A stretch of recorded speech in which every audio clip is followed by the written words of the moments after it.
guest behind the brand transformed failure into closing over $3 million in deals for Charlie Morgan.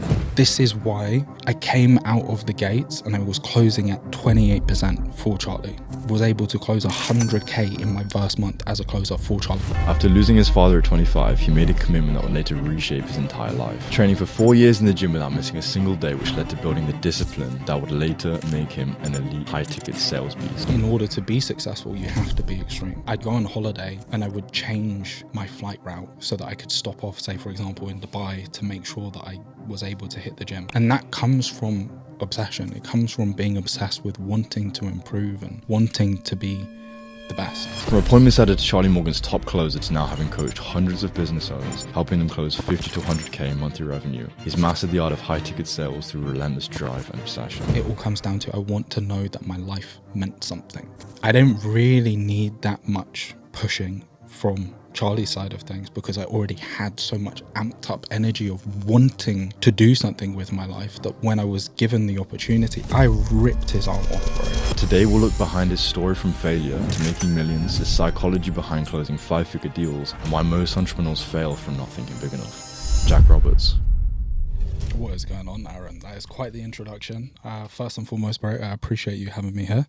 This is a lovely setup. I'm excited to get into this. Of course, Jack, I'm excited as well. Definitely got a lot to learn, specifically in sales. So for those that are watching and that don't know who you are or haven't heard of your story, can you kind of dive into that and tell us how this journey all began? It's an interesting journey, to be honest with you. I think, especially working in this space, I'm very similar to a lot of other guys. You know, you're young, you don't really feel like you fit into the traditional pathway, wanting to go down the 9 to 5. You know that there's something that you're working towards, but you don't necessarily know what that actually looks like. And so for me, it was a very painful, a very long journey to get to where I am right now, to be completely honest with you. I tried a lot of different stuff, never, ever went down the corporate path, just wasn't having it at all. But in terms of specifics, do you want me to dive into like the actual specifics, like the different jobs that I've done, or more just like a general synopsis of, you know, my journey? I'd like to hear it from you. How would you explain your journey? I guess the key thing, if I was to summarize it, is first and foremost, it was a case of always believing that I had the ability to get to where I want to be. And obviously it's not a case of it's done yet, but the core thing that I always wanted to focus on was driving impact, being able to help people. And that unto itself can be quite a difficult road to go down. But the key thing was just always believing that it's going to come to pass, even if it takes a long time. And then the second thing is really just not giving up. And so when I was younger, I went to a very good school. To put this into context, both of my parents were teachers, and so they were always very, very, very, very heavy on education. But I went to a good school, grew up in Croydon. It was a bit of a weird dynamic because obviously Croydon is quite a rough area. It is a rough area, but the school that I went to was extremely prestigious. Like there's peacocks walking around, like you have kids going to Harvard, going to Oxford, going to Cambridge, playing professional sports, all of this type of stuff.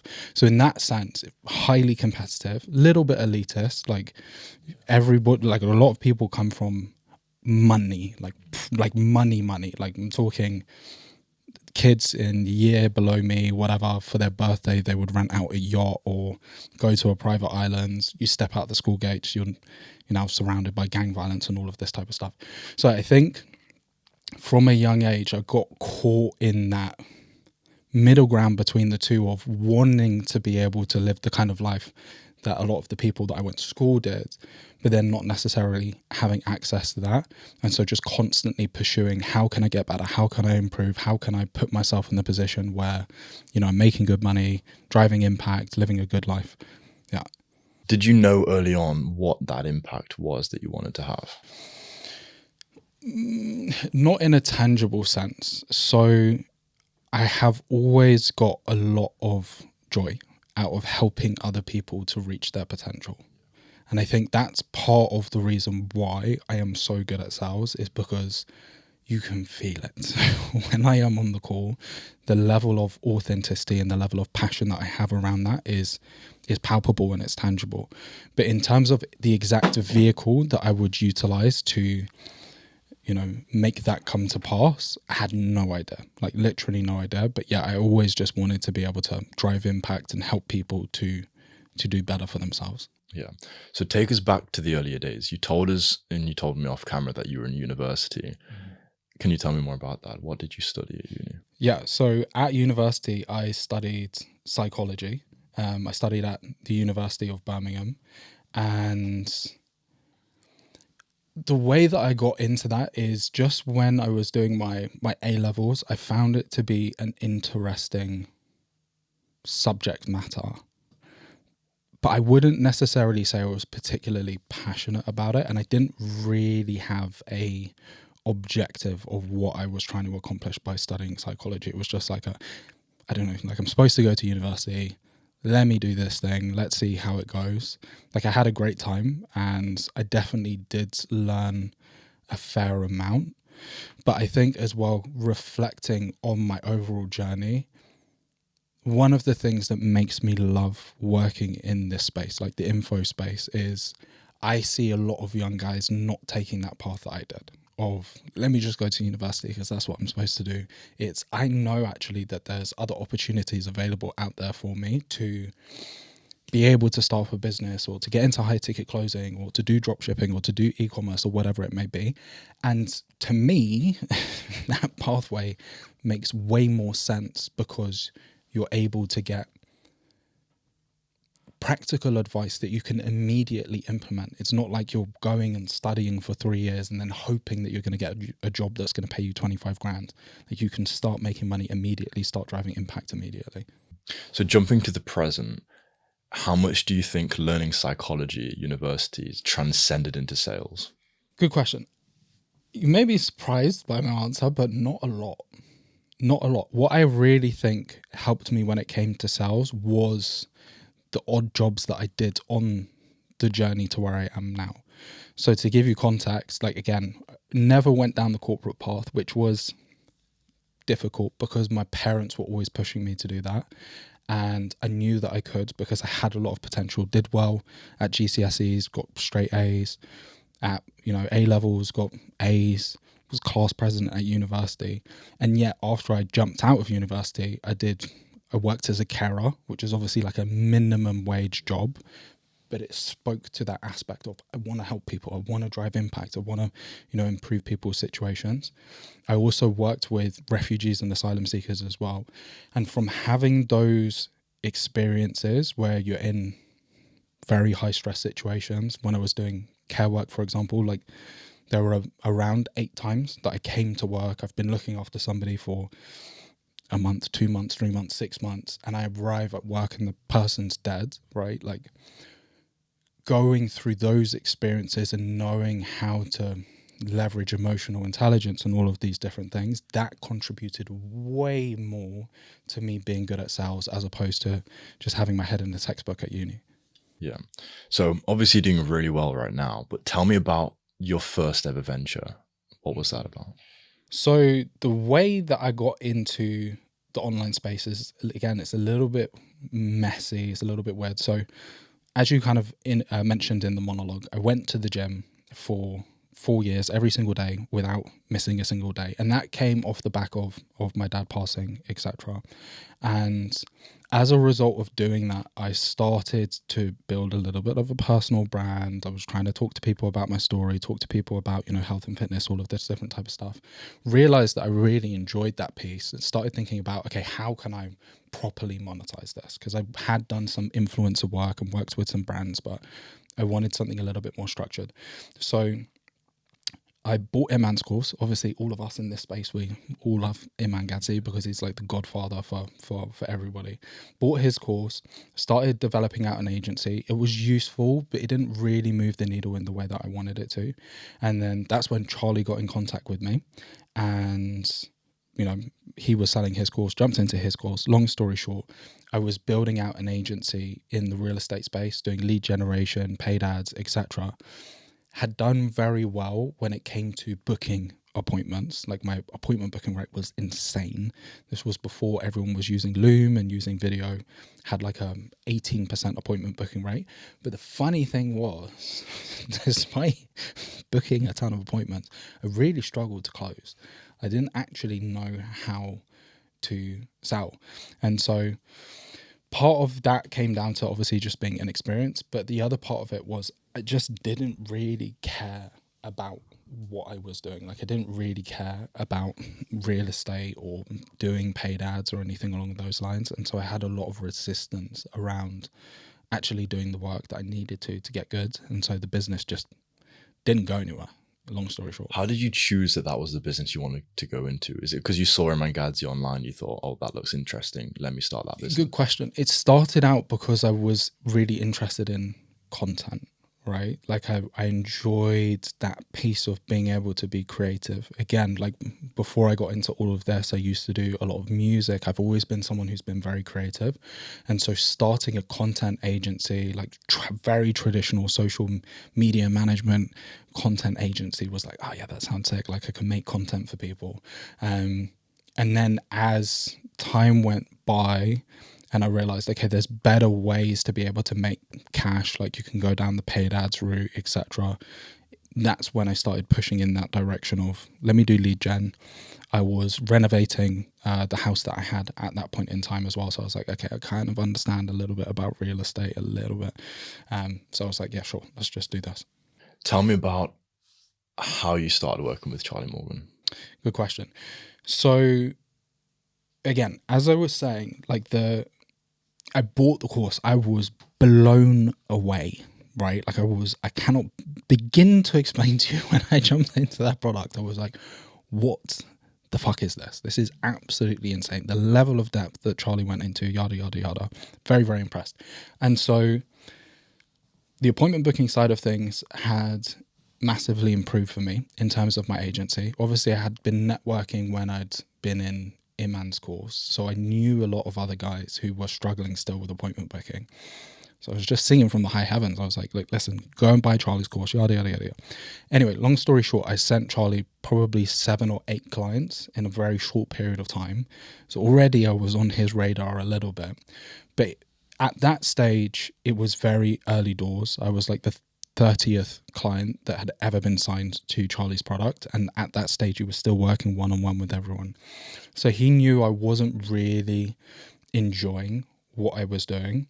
And basically, long story short, he came to me and it was like, listen, look, if you don't really want to do the whole agency side of things, I could do some help with my business. Massive step back on my side, because what he offered me was to come in and be an appointment setter, right? So to go from being a business owner to then, take quite a few steps back to then becoming an appointment setter was not fun, but he put the offer on the table. And because I could see how obsessed he was with the product and the fact that there was nothing else like that in the market, like, to give you an analogy, another way to look at this, it's kind of like if you knew nothing about basketball and you saw Michael Jordan play, you'd be like, okay, yeah, I know that he is really, really good at basketball. That's kind of the way that I saw Charlie at that stage. It was like, even though I didn't know loads about the space, just the way that he had put together the product, I was like, I know that this guy's really, really good. And so I was very happy to take that step back because I could see that there was a very clear long-term vision of where things were going to go. So even early on, you wanted him as a mentor.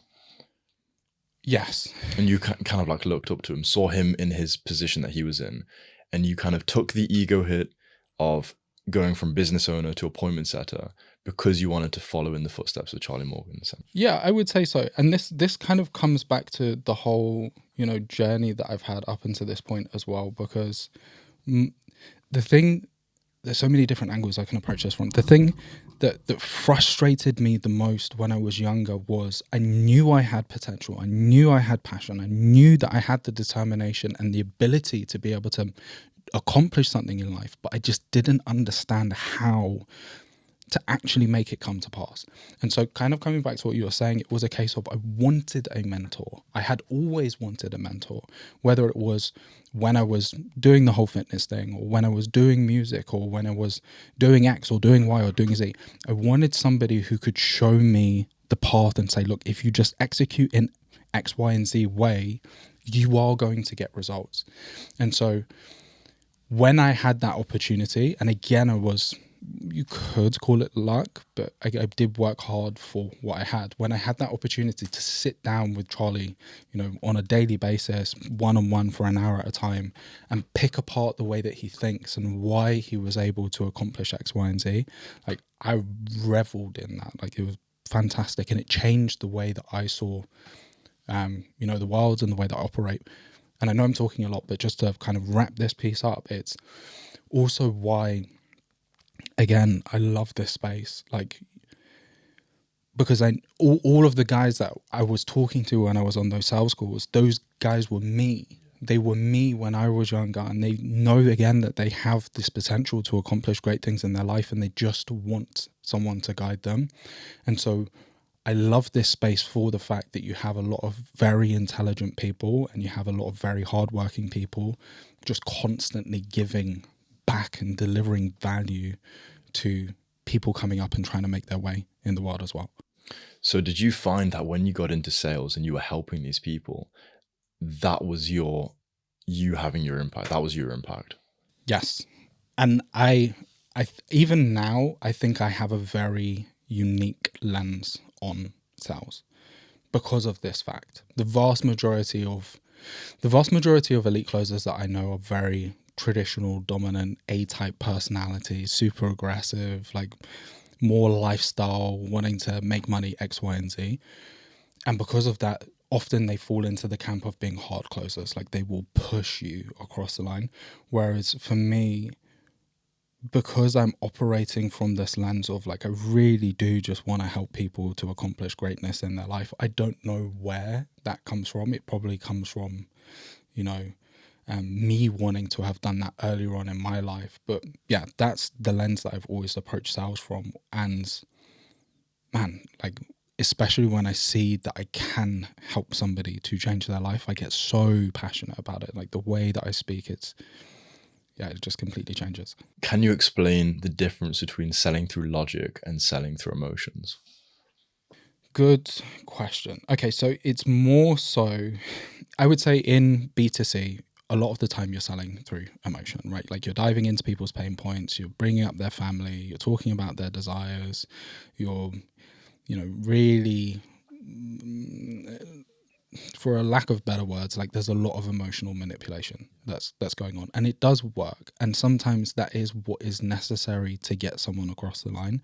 But when you're selling through logic, a lot of the time it's less about you giving people the answers and more about you asking the right questions to get people to allow themselves to answer the question themselves and, push ahead.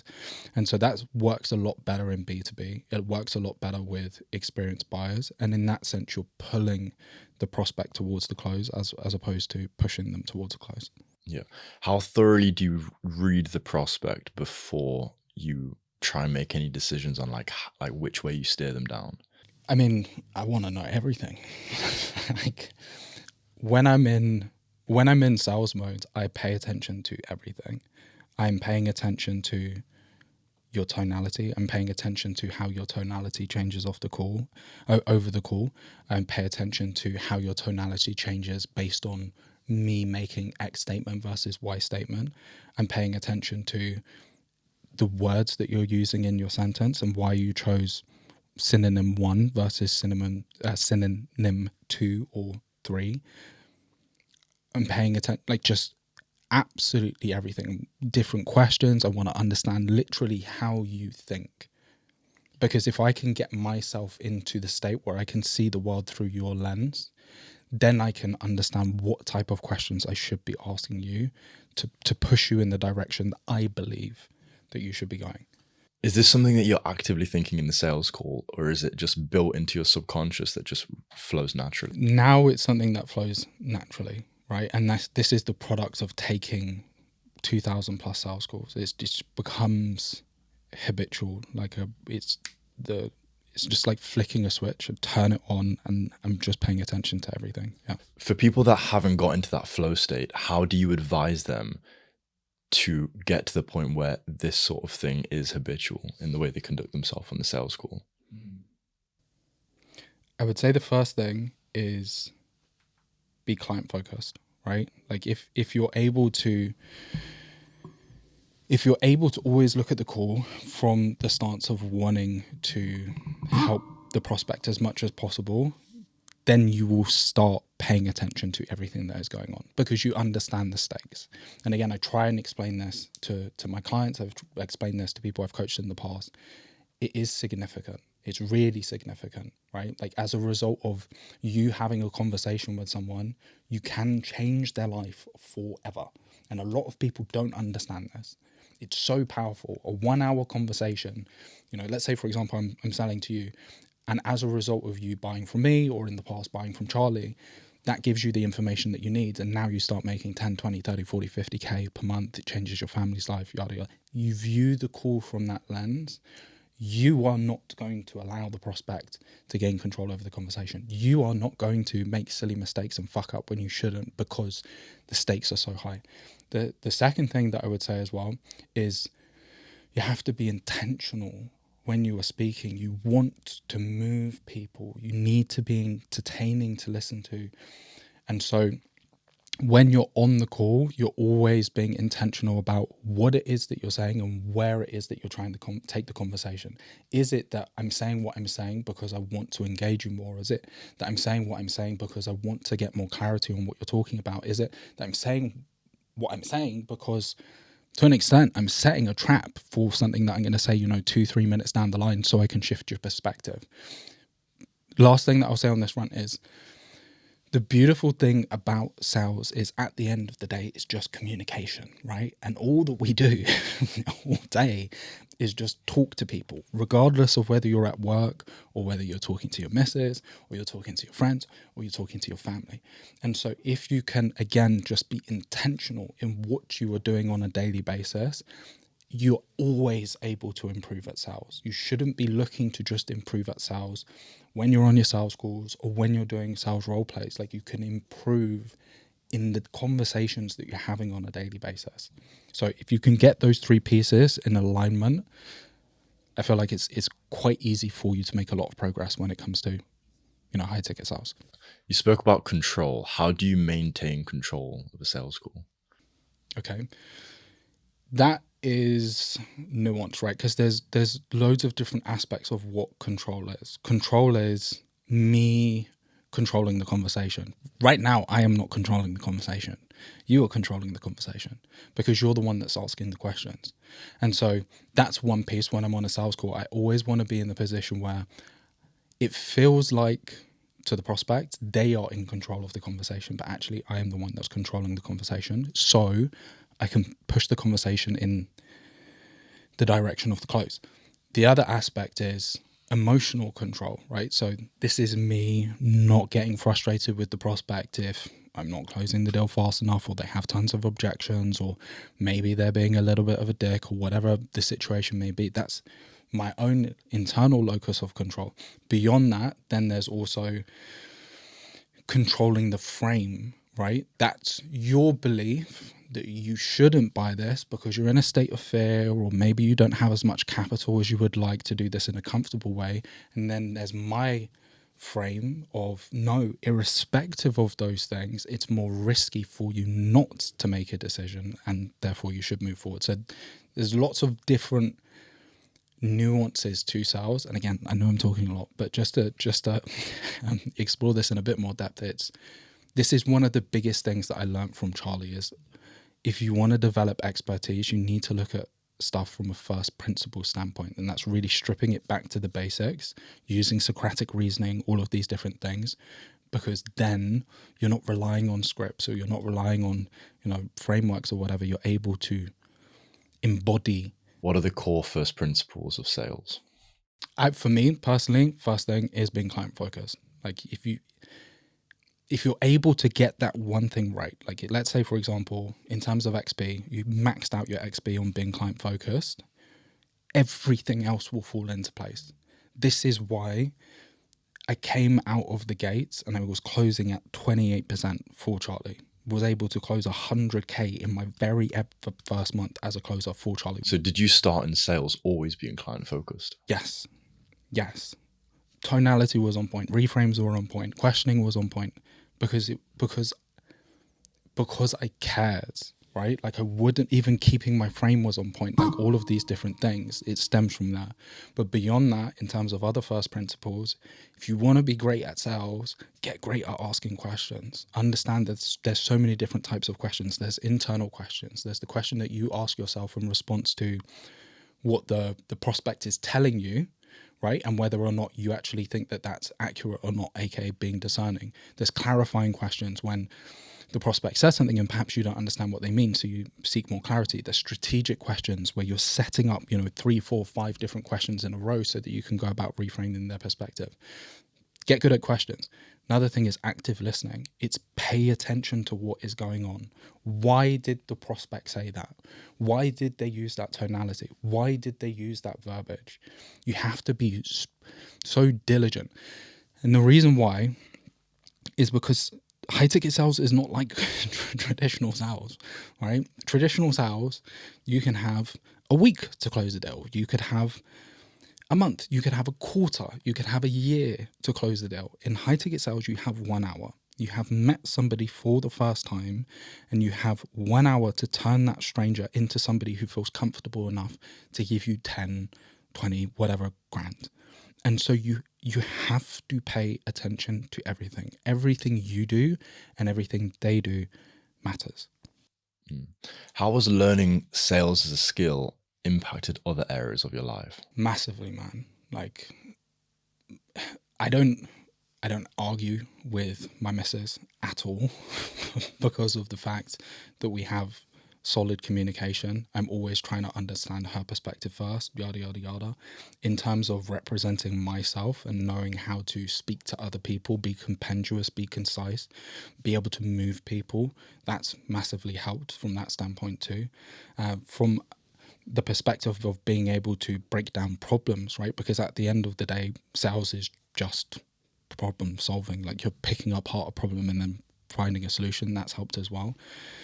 There's so many different aspects and elements that it's massively helped to move the needle for me. It's kind of like when you go to the gym, and obviously the whole reason that you're going to the gym is that you just want to get big, right? You want to get strong, but you don't realize as a product of going to the gym, you develop your mindset, you develop discipline, you learn how to be able to deal with pain, all of these different things. Is very similar when it comes to sales and being able to master communication. Yeah.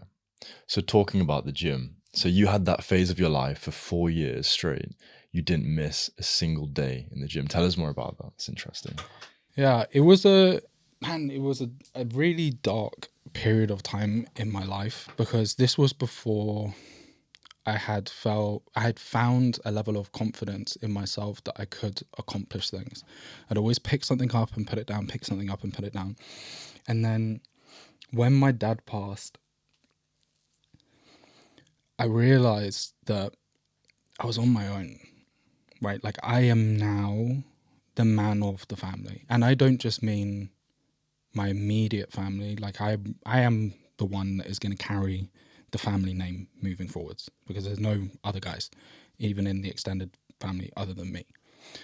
And so I realized I needed to sort my life out. And I don't know why I decided to pick the gym, but this was back in the day when I was like super skinny. And obviously we were talking about it when we first got here, but I'm quite tall, right? And I was like very, very, very skinny.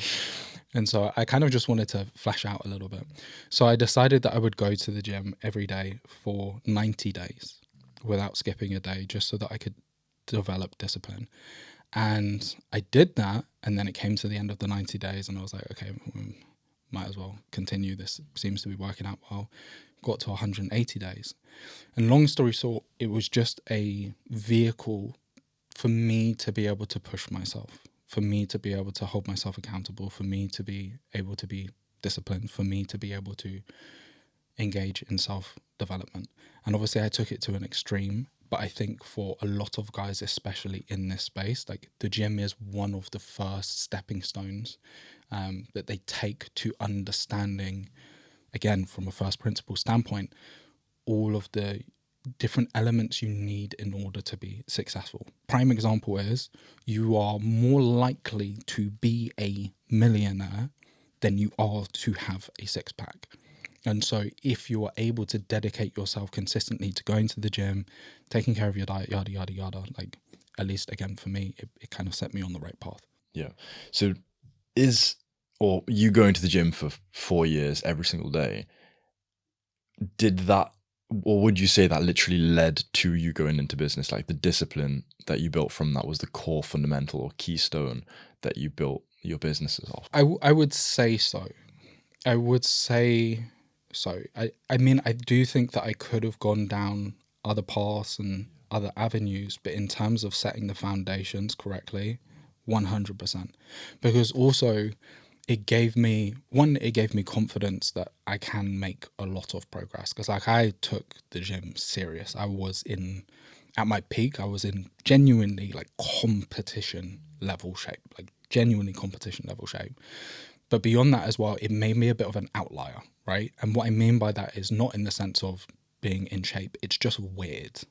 Like it's a weird thing to do, like to just go to the gym every day without fail. And it made me hard-headed too, because, I'd go on holiday and I would change my flight route so that I could stop off, say, for example, in Dubai to make sure that I was able to hit the gym. So you kind of took it to an extreme level. Yes. But I think in order to be successful, you have to be extreme, right? Like, you have to be obsessed. You have to be obsessed with what you do to make progress, because if you're not, then you get beaten out by the competition. So that's like hyper-focused then. You were hyper-focused on the gym. Is it the same thing with sales? You became hyper-focused in sales? 1,000%. 1,000%. And again, this shows up in the way that I teach people about sales, right? I don't really know what other people are doing in terms of coaching, etc., yada, yada, yada. I don't pay much attention to it. But again, coming back to this whole thing of pay attention to everything. Like I really do mean this. Like, pay attention to everything. Why did this person say good versus great versus okay versus why did they say good? Like every small nuance, and that comes from obsession. It comes from being obsessed with wanting to improve and wanting to be the best. Yeah. So going back to something you said previously, in sales calls, you said that the questions you ask, you almost set yourself up for what you're going to say later on in the call. Do you see a sales call a bit like a game in a sense? Can you elaborate on what you mean by that? Like a game has structure and it's almost like two players in the sales call. Is that how you visualize it? Like either you versus them. I know that the way you view it is it's you helping them. But to you, does it feel like a game? It doesn't feel like a game. No, I wouldn't say so. I also wouldn't say that it's me versus them. I don't know, how would I explain this? It's I'm just trying to unpack something. Like I see everything as being like a problem that can be solved. I don't know if that, like, I wouldn't say that I see it as a game, no. So having been in sales for a long time and helping people solve these problems, would you say that built the skill of problem solving? Yes, definitely does help with problem solving, but it's different, right? Because my circle of competence is purely in communication, right? So the way that I see communication is in different layers. There's what somebody says, then there's what somebody means, and then there's the intention behind why they said it in the first place. And they're all very different things. And if you are able to operate on that substrate of understanding the intention behind why they've said what they've said from a problem solving standpoint in communication or human psychology or whatever, then it becomes really easy to pick things apart.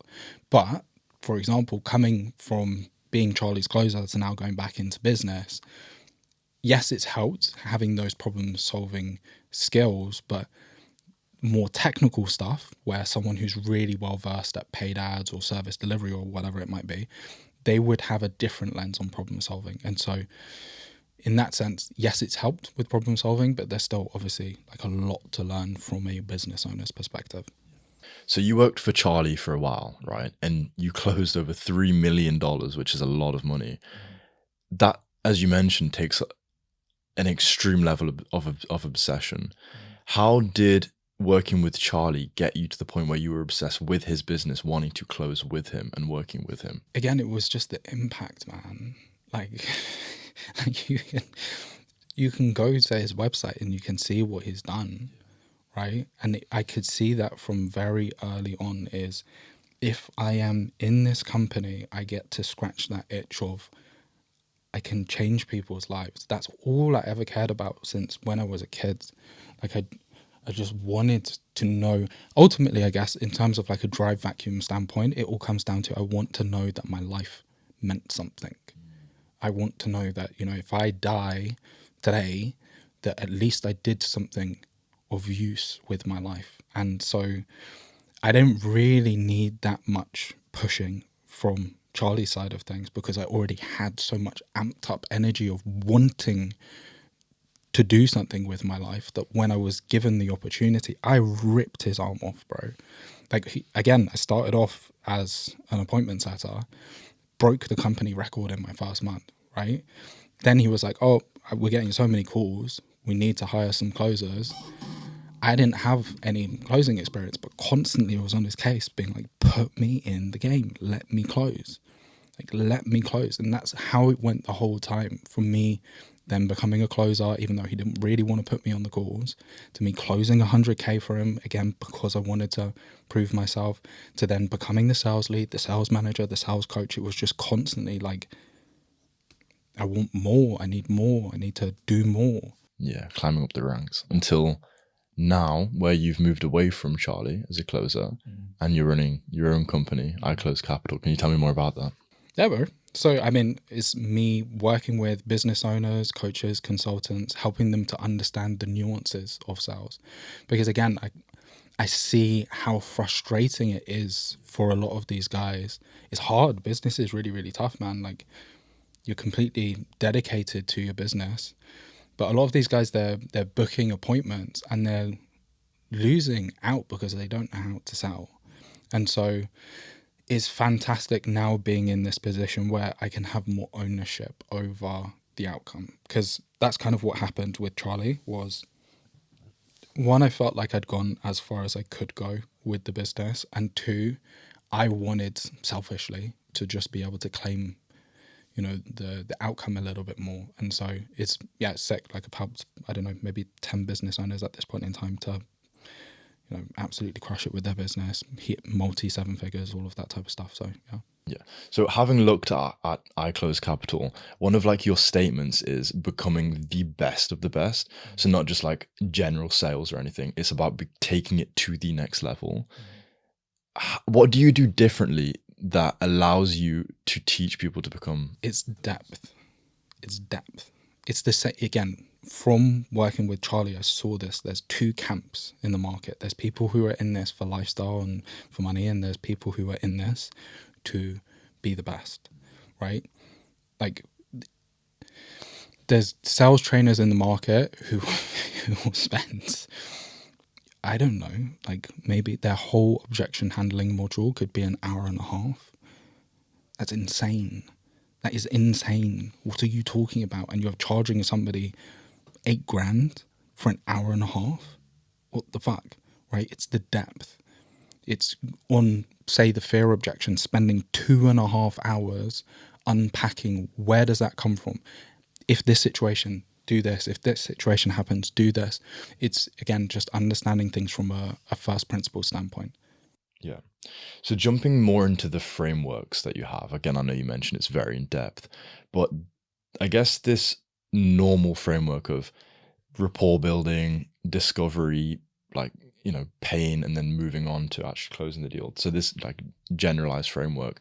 Have you seen this becoming saturated over the past few years?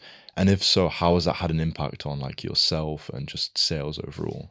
I don't see the framework as a whole becoming saturated. I see the scripts becoming saturated, and scripts always will saturate. It's one script that has been very popular of late is, Aaron, have you ever heard that heavy is the head that wears the crown? Or do you think that money is the problem, or do you think that money is the symptom of the problem, right? Those scripts are all over Instagram, all over TikTok. Like, I'm not trying to take away from the fact that they can work, but it's kind of like crypto, right? If you are first, you get the first mover's advantage. If you're early to invest into a particular crypto coin, you are going to get all of the gains. If you are the first to start using a particular script, you are going to get all of the gains. But if everybody is using the same scripts, then they just stop working. And this is also why, again, I teach people first principles. Like, I give you scripts that will work really well, but it's more valuable for you to understand why they work. Because if you understand why they work, then you don't need scripts at all. And most importantly, then you can develop your own style. And if once you get to that point where you develop your own style of sales, you cannot be copied, and your results cannot saturate because they're unique. Your approach is unique. Okay, right. What's the most controversial belief that you have regarding sales? What is the most controversial belief that I have regarding sales? I don't know if it's necessarily controversial, but it is this whole concept of put the prospect first. I would say that's probably the most controversial thing. Again, I find that some people understand that and some people don't understand that. But yeah. So you've coached a lot of people. From everyone that you've coached, so I think it was around over 750 of Charlie's students, what's the biggest mistake that you saw most people, even successful business owners, making? Yeah. Again, I feel like I keep giving you the same answers, but this is why, ultimately, to me, this is a first principle, right? It's business owners or closers, whatever it might be, focusing too much on themselves. Because let's say, for example, you're on a sales call and maybe you've been going through a drought and you're focusing too much on the fact that you have been struggling to close, you will get in the way of your ability to be able to close. Instead of focusing on your problems, if you focus on the prospect's problems, that's going to move the needle way more. So it's just people being too money hungry, people not paying attention, being too early to jump into reframes or into X, Y, and Z, when instead they should be focusing on listening. That's ultimately what it comes down to. Like, if you want to be good at sales, you have to be great at listening. And then after you're good at listening, know how to speak in the right way. But sales is not about having the gift of the gab alone. You need to understand somebody's perspective first if you want to change it, because otherwise you don't know what you're changing. Yeah. How important do you think the product is? It's everything. The product is literally everything, right? Like, and again, we see this play out in this market all the time. There's some people who are great at marketing and they're pretty good at sales, but their product is shit. And as a result, like, they destroy their reputation. They destroy their name, their family name, for the sake of making some money. If you have a good product, everything else will take care of itself. If you have a good product, sales will be easier for you, for your sales team. If you have a good product when it comes to appointment booking, it will be easier. So again, yeah, super, super important on the product side of things. So speaking about morals, what are some like core ethics that you have specifically around like what you're doing in business? Yeah. If I can't help, then I don't want your money. Like, it's as simple as that, right? Like, if I cannot help you, I don't, it may sound harsh as well, like, I don't want to waste any time talking to you as well. If I figure out within the first 3 minutes that you're not a good fit, the call's going to end in the next 2. But conversely to that, by having clear boundaries in place is very useful, because if I do believe that I can help you, and I'm very confident that I can, I'm not going to give up. And I'm happy to have extremely uncomfortable conversations with you, right? Like really, really, really uncomfortable conversations. But again, it's because I would rather be disliked in the short term and on the call, and for you to think I'm a bit of a dick or whatever it might be, so that in 2 months' time, 3 months' time, 4 months' time, you can come to me and be like, bro, like I really appreciate you having that conversation with me because it changed my life. And so again, it's just that lens of like, be clear on what you're optimizing for. And some people, again, no shade or whatever, but like some people in this space are optimizing for making as much money as they can, and they don't really care about what the consequences of that are. And other people are optimizing for value. Yeah. I've heard before in sales, it's almost like selling yourself. How much do you find that if people like you and genuinely like want to connect with you and like they're on the same wavelength, what impact do you think that has on sales? It helps, overall? man. Yeah. Like it does help, right? Like if somebody likes you, they're going to be more likely to buy from you, but it's not the most important thing. The most important thing is that people respect you, right? Like if people don't respect you, then I'm sure that you have friends in your life, Aaron, where you're like, I love this guy, like he's fucking awesome, yada, yada, yada, but you wouldn't trust them to run your business. Right? There's no way you would trust them to run your business. But then you may have other friends you don't really like as much. You may not even really like them at all, but you do respect them. You respect their work ethic, you respect their intelligence, yada, yada, yada. And so that piece is really important. Again, don't want to take too much of a tangent, but this is something I massively struggled with when I first got into sales, is being too much of a people pleaser. And you will really struggle in sales if you care too much about people liking you, especially if you care more about people liking you than respecting you. So respect comes from authority, would you say? Yes. It doesn't only have to come from authority, it can also come from expertise, and it also can come from conviction, right? I didn't have authority and I didn't have expertise when I first started with Charlie, but what I did have was inane amounts of conviction, and that counts for a lot, obviously, in sales. So how do you position yourself with authority? In what context? If you're just getting started out, or if you've already established yourself? On a normal sales call, let's say you have authority, or like regardless of the amount, let's just say you are a person with some amount of authority with previous clients. How do you frame that so that the prospect knows who you are and about your authority in a respectful manner, where it's not you're showing off, it's not you're trying to boast or flex or anything, but it's so they like you set the tone so they know who you are and what you've done, so they know the authority. The first thing is you have to set the frame of the call, right? Which is, look, this is how the call is going to go. And it's not a case of like, if you don't want to answer questions and all of that type of stuff, then fuck off. But it is kind of that as well. This is my call.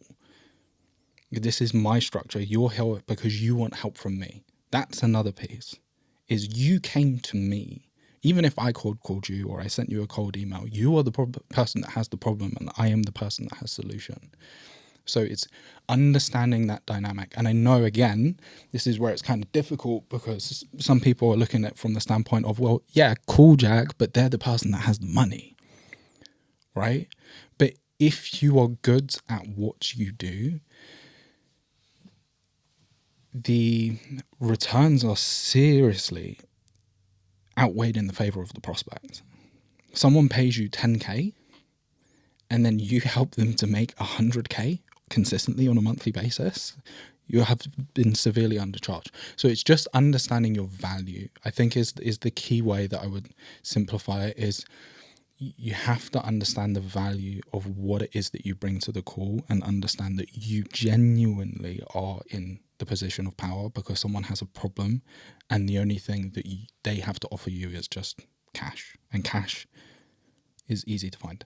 Yeah. So other than working with Charlie as a closer and then now working for yourself, have you ever sold any other offers? I haven't sold any other offers, which is really unique in this space.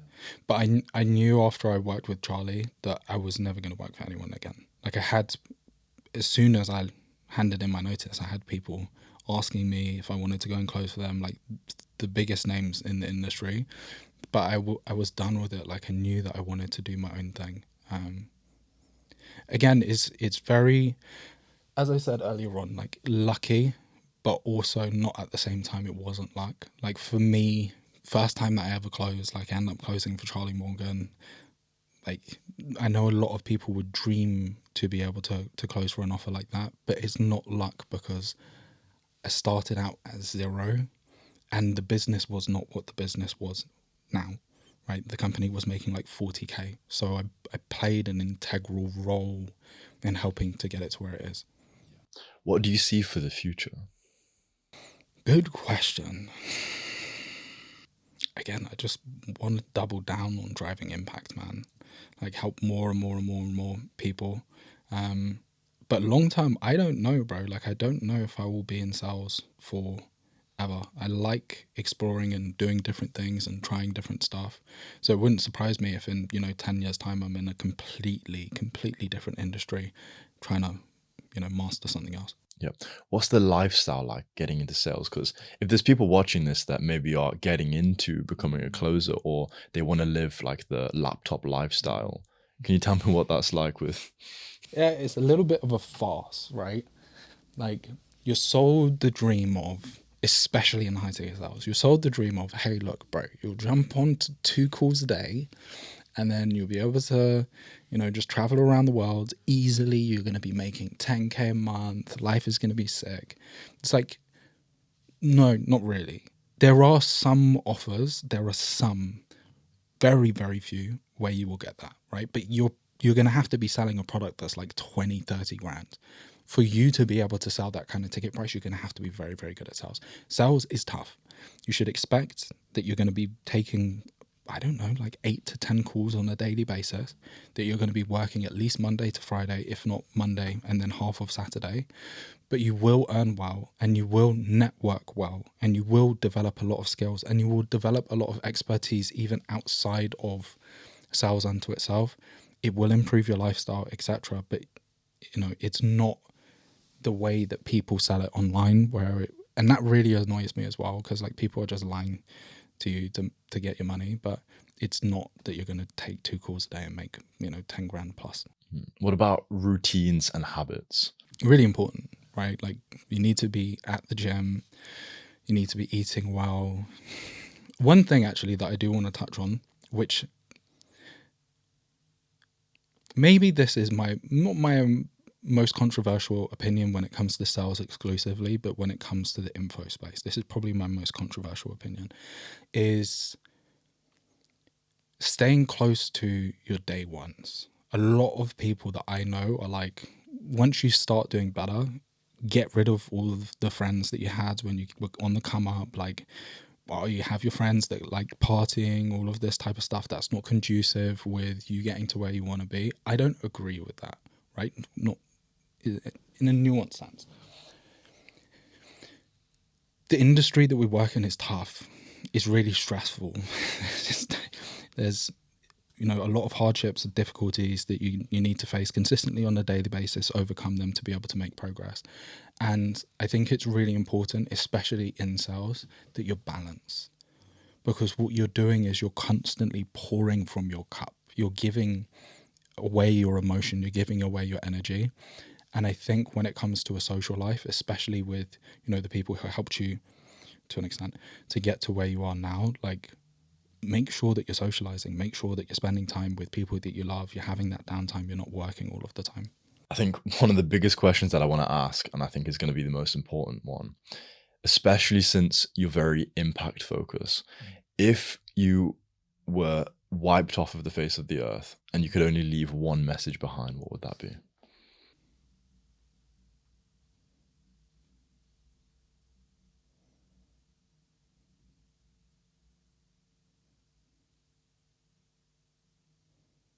I don't know, bro. Like, I would say just live in a way that honors God. Like, live in a way that honors your family, the sacrifices that they've made to get you to where you are. Don't get sucked in too much by the lifestyle, because that's dangerous, especially for you guys, because you're a lot younger than I am. Like, if you get caught up in going to the clubs and these girls trying to get you because they want your money and all of that type of stuff like that, I don't think that's a way to live. Like, think long term, try and create legacy. What's one paradigm shift that changed everything for you? Yeah, good question. So I think one thing that is really useful to understand, especially when it comes to pursuing success, is that the more that you can align your perception of reality with reality unto itself, the easier it becomes to play the game, right? It's like, say, for example, if we were playing chess and I know all of the rules of chess and you don't know any of the rules of chess, you have no chance of winning. And I think it's very similar in the game of life. You have to understand the rules, and the rules are difficult because some of the things you just don't want to accept, like some of the things about the world unto itself, or even about you unto yourself, are very hard to accept. But again, if you're able to be honest with how life looks and how you typically operate within life, then it generally will make the game easier to play and it easier for you to make progress and win. Can you give us a literal example of, like, in your life, how this has had an impact? Okay, prime example is, especially in the context of sales, is that people, how would I phrase this? People are not, I'll give you two. People are not malintentioned, but they lie all the time. People lie to the people that are around them, people lie to themselves, and so you have to be discerning. Again, this is what I'm talking about, where it's pay attention to the nuances, because if you do that, you can start to connect the dots and understand what is actually going on, like what people are actually saying. Another thing, say for example, in the context of sales, is that people don't know how to communicate, right? They don't know how to express themselves. They don't know how to portray themselves in the right way. And so if you're able to cut through the noise, especially on a sales call, and understand, you know, what actually is going right and what actually isn't going right, or right, X, Y, and Z, it makes it easier for you to navigate the call unto itself. Maybe not the best responses that I've given you there in terms of, you know, a practical example, but in the context of sales, I would say those two things. Yeah. So you talk a lot about communication and how that's impacted positively other areas of your life. But for anyone that's not specifically in sales, but they might want to, like, kind of experiment and play around and learn sales and the skills associated with it, how could that have an impact? And then also, what, like, core principles of sales do you think that people should learn, like, for example, communication, that can also help throughout life? I would just say the key thing to focus on is get good at asking questions and get good at listening, right? Because when you do that, 95% of the time, when it comes to you wanting to shift someone's perspective, it's really logical. Like, it's really easy to do. But you need to have all the information available at your disposal. So if you want to get better at communication, or you want to get better at sales, like, focus on those things. Quick tangent is, because communication is quite broad, right? Let's say we're approaching, because I'm talking more, I guess, about persuasion. If we're talking more about communication unto itself, aka the ability to be concise, compendious, whatever it might be, it's one, understand the importance of tonality, right? Like,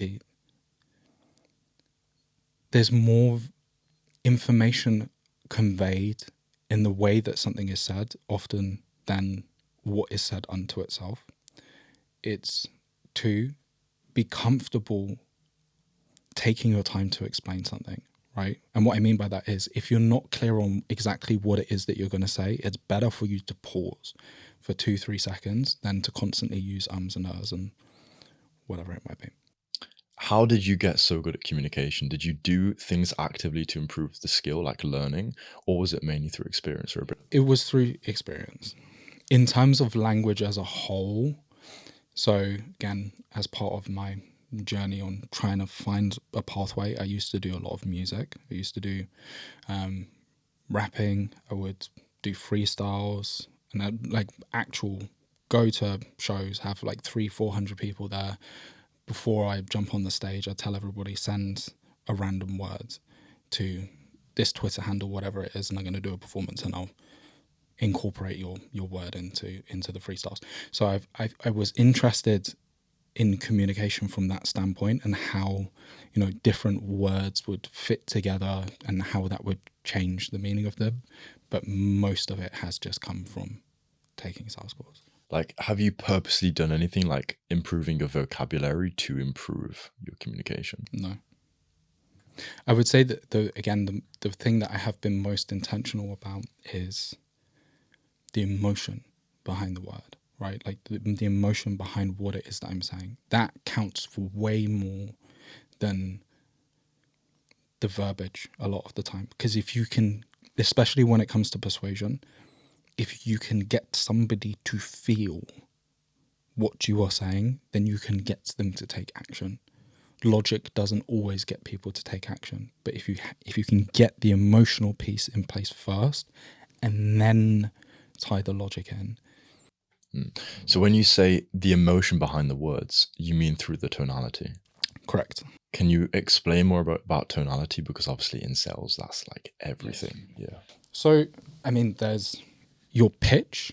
So that's whether you're talking all the way up here or whether you're talking down here.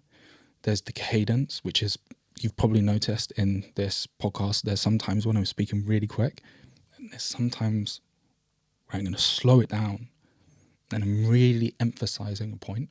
There's gravitas. There's actually you adding emphasis to a particular word when you are speaking. There's the volume, right? Sometimes you're talking really loudly. This is when you're going to be more passionate. This is going to be when you're more excited. And then there's sometimes when you're basically going to be whispering and you're leaning in with authenticity and empathy. It's understanding like the arrangement of all of those different things alongside many other things, and how you can leverage that, again, to communicate information beyond what is just being said. How do you build this into your arsenal? It's being intentional. You have to be intentional when you're speaking. And this is what I'm saying again, is you don't have to practice this just when you're on your sales calls or when you're on your sales role plays. It's when you're talking to your friends, when you're talking to your family, you're being intentional with the words that you use. You're being intentional with the tonality that you use, and you're playing around with it. Prime thing that I can give people so that they can go and practice. Pick up a book, right? Go pick up a book next to you, wherever it might be. Turn to a random page, pick a paragraph, and then choose the emotion that you want to read that paragraph through. Right? Read it through the lens of anger, read it through the lens of excitement, read it through the lens of happiness, through sadness, of empathy, whatever it might be. Pick 10 different emotions and read that paragraph. And you will see that the emotions that you put behind it completely changes the meaning of what's being said. Do the emotions need to be real, or can you fake it? Yes, they do need to be real. Is there any cases where you like almost manipulate yourself to believe something, or is that just unethical? Again, this is where it comes back to, as I probably said like 10 times, like being client focused. Because if you don't care, then yes, you will fake it, and people will pick up on that. It comes back to this thing of, would you rather be respected or liked? But ultimately, what you want is to be trusted, right? And so if you're lying to your prospects, if you're being fake in terms of your tonality, whatever it might be, then that's not going to help the sales call at all. So back to Charlie Morgan, working with Charlie, what was your biggest takeaway from working with him? I would just say it's the way that he thinks. And man, I have so much ground to cover. It's tough, to be honest with you, right? I actually spoke to Charlie about this about 2 weeks ago. It's very tough to